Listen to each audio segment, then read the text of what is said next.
Terima kasih Anda masih bersama kami. Pemirsa Kawanua, sejak awal tahun 2024 hingga saat ini, kasus demam berdarah denggi melonjak drastis di sejumlah daerah termasuk di Kota Manado. Kira-kira seberapa banyak jumlah kasus DBD di Kota Manado dan bagaimana upaya penanganan yang sudah dilakukan oleh pemerintah?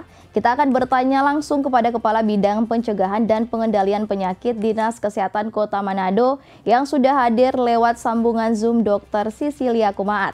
Baik, Bu Dr. Sisilia, untuk tahun 2024 ini sudah berapa banyak kasus DBD di Kota Manado dan apakah ada tren peningkatan atau seperti apa?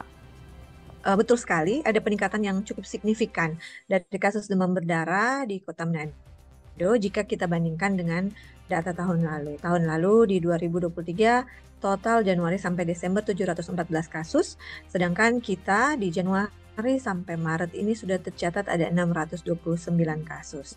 Namun kita juga maksudnya kita juga harus senang karena tren menunjukkan tren yang menurun dari bulan ke bulan. Di bulan Januari ada sejumlah 343 kasus, di bulan Februari menurun menjadi 213 kasus, dan di bulan Maret sampai sejauh ini per 25 Maret tercatat hanya ada sejumlah 73 kasus. Jadi semoga di bulan depan semakin menurun lagi jumlah kasus demam berdarah di Kota Manado.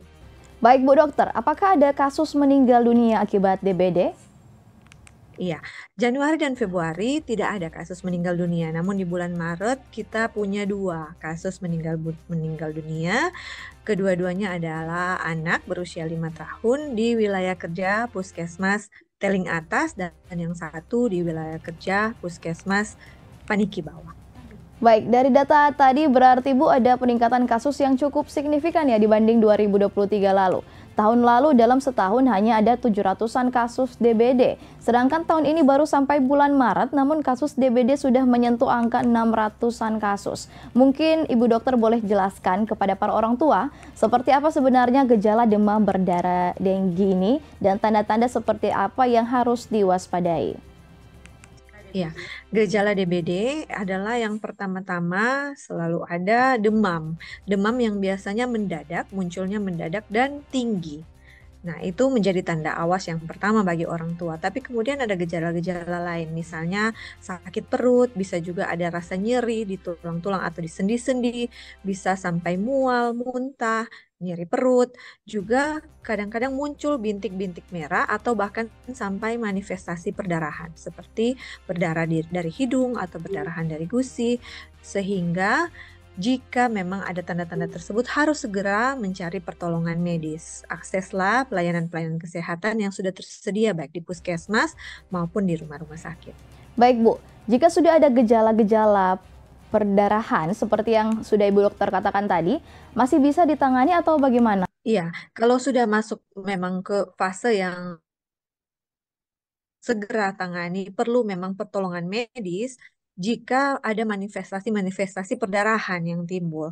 Jadi jika ada tanda-tanda, ada bintik-bintik merah di kulit, kemudian ada juga seperti yang sudah saya sebutkan tadi, yaitu perdarahan di gusi atau perdarahan dari hidung, perdarahan-perdarahan spontan, atau misalnya luka yang kemudian darahnya keluar lebih banyak daripada biasanya, itu adalah salah satu tanda awas. Nyeri perut yang hebat juga merupakan salah satu tanda awas karena bisa saja ada perdarahan misalnya di rongga perut yang sedang terjadi.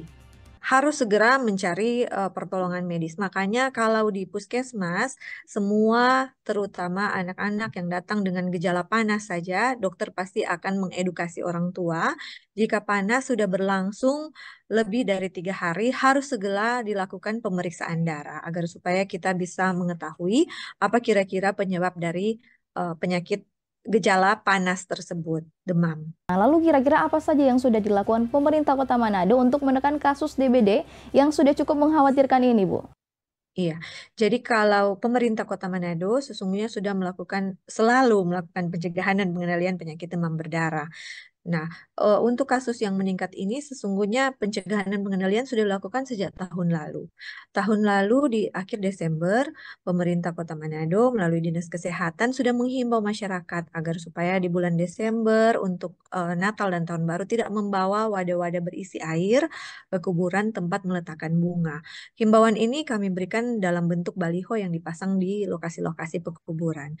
Kemudian setelah mengevaluasi tetap ada masyarakat yang membawa bunga, dilakukan kerja bakti antara petugas kesehatan di puskesmas bersama-sama dengan perangkat-perangkat pemerintah seperti kepala-kepala lingkungan dan masyarakat di lokasi pekuburan membuang air-air tersebut.